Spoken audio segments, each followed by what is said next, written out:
This is to document certain ideas. This is what my plans are and titles.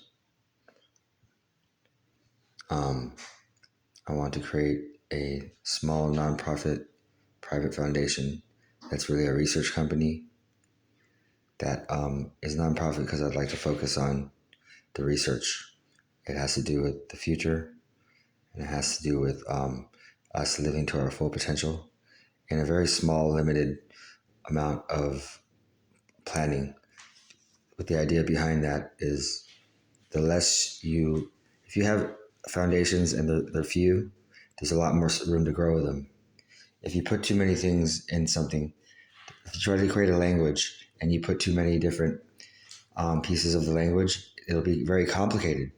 If you simplify the language, you can do a lot more with those properties of the language. So I'm going to base it on two idealisms because idealism is very broad reaching in scope.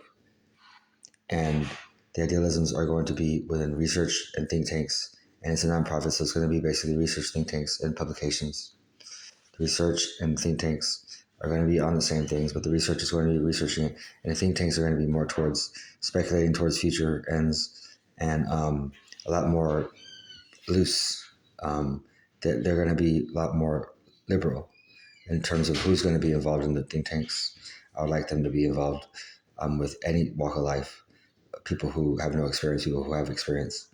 I think communication is our evolution. So who are we to say someone's qualified to communicate or not? And I'd say that someone's potential is not up to me. You know yourself what your potential is within yourself. You're the best person who would know what your potential is. And if you don't know, then you can find a way to find your potential, and then you can be the one who knows. I'm not going to tell someone what their potential is. Never. So for a think tank, everyone has the same potential. Comes to research is involves discipline, different thing, and I'm going to want to basically for the first goal for the research group, because this is going to be a small research organization, basically.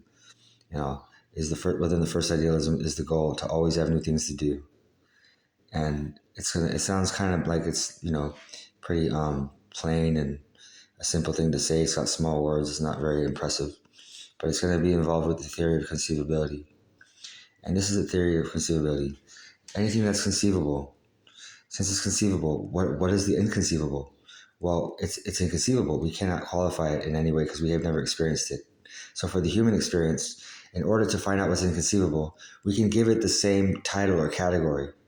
And then we could just know that we could call it that, but we know it has nothing to do with whatever it is that we know it as we call it. So if we wanted to say, um, I want to know what sitting down in that chair is like in the year 2085 or 5,800 million, no, 10,000 years from now. And within the theory of conceivability, you could say you're sitting in that chair. It's the same exact thing. But the thing is, you're going to know that it has nothing to do with what it is in the experience of sitting in that chair. But it's just, that's a simple way to put it. So say there was a way to be, and it involved everything that we had within our reality, and it still progressed. Well, it has to do with natural and unnatural evolutions.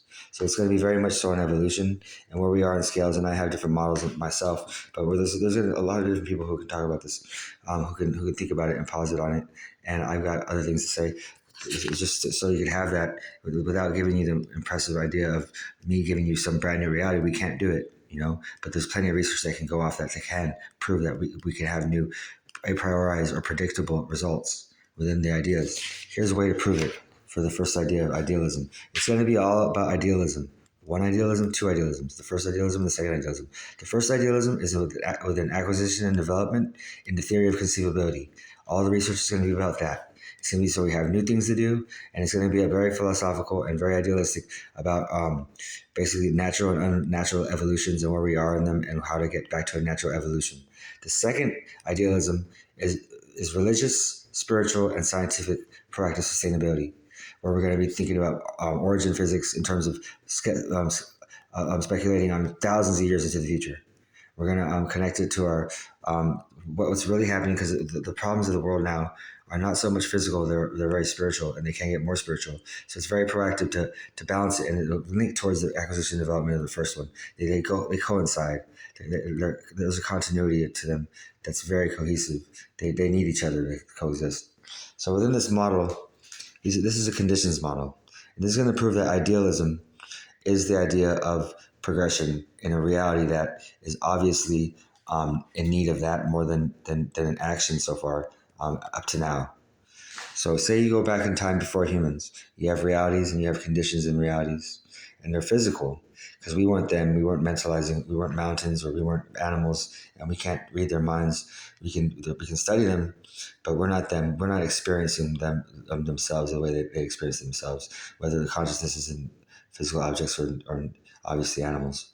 So there's the physical, and as we go along these physicals, you have volcanoes, you have animals, you have dinosaurs, you have ice ages, you have weather, you have insects, you have ice. There's so many different things, right? You just ice ages, and you have deserts, and you have storms, and you have mantles, and you have just the different ages, and it can go in any direction, anywhere you want. It's very random in a way, you know. And then as you go here, you still have humans, and you have all kinds of different things because there's so many different walks of life that they can be going so many different ways, so many different ways. Okay, but here's the ideal.